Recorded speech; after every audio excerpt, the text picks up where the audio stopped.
Jacquard படப்புகழ் இயக்குனர் சஞ்சய் பெருமாள் புதிதாக இயக்கியுள்ள மாச்சாய் திரைப்படம் IFFR எனப்படும் நெதர்லாந்தின் பிரசித்தி பெற்ற ராட்டர்டாம் திரைப்பட விழாவுக்கு தகுதி பெற்றுள்ளது. பிக் ஸ்கிரீன் காம்படிஷன் பிரிவில் முன்மொழியப்பட்ட ஒரே மலேசிய திரைப்படம் இதுவாகும். கடைசியில் விருது ஸ்வீடன் நாட்டின் ரெப்சர்ஸ் என்ற படத்திற்கே கிடைத்தாலும் உலக அரங்கில் ஒரு மலேசிய தமிழ் திரைப்படம் திரையீடு கண்டதே பெரும் சாதனையாகும். IFFR படவிழாவின் ஆகப்பெரிய IMAX திரையரங்கில் பிப்ரவரி 2ஆம் தேதி மாச்சாய் படத்தின் வேர்ல்ட் பிரீமியர் காட்சி இடம்பெற்றது. பல்வேறு சினிமா பின்னணியில் இருந்து வந்த கலைஞர்களால் அரங்கம் நிறைந்த காட்சியாக மாச்சாய் திரையீடு கண்டது தனி சிறப்பு மிக்க அனுபவம் என சஞ்சய் பூரிப்புடன் கூறினார்.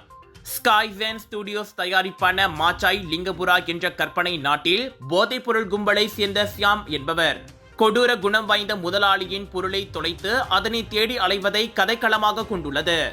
அதிரடி திருப்பங்களுடன் கூடிய மாச்சாய் திரைக்கதையை எழுதுவது உள்ளிட்ட ஆரம்ப வேலைகளுக்கு 4 ஆண்டுகள் பிடித்தாலும் படப்பிடிப்பு குறிப்பிட்ட நாட்களிலேயே முடிந்துவிட்டதாக சஞ்சய் கூறினார். ஜகாட் படத்தின் 2ஆம் பாகத்தை எடுக்குமாறு பலர் எனக்கு ஆலோசனை கூறினர்.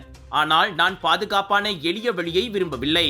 சவாலை விரும்பினேன். அதன் வெளிப்பாடுதான் மாச்சாய் என்கிறார் சஞ்சய். கர்ணன் கணபதி முக்கிய கதாபாத்திரத்தில் நடிக்கும் மாச்சாயில் Kuben Mahadevan, Irfan Zaini, Fabian Loh, Subashini Asokan, Susan Lancaster என ஒரு பெரிய நட்சத்திர பட்டாளமே நடித்துள்ளது. அனைத்துலக அங்கீகாரம் பெற்றுவிட்ட மாச்சாய் தற்போது மலேசிய திரையீட்டுக்கு காத்திருக்கிறது. திரைக்கு வரும்போது ஜகாட்டை போன்றே உள்ளூர் சினிமா விரும்பிகளாலும் ரசிகர்களாலும் மாச்சாய் கொண்டாடப்படும் என நம்புவோம்.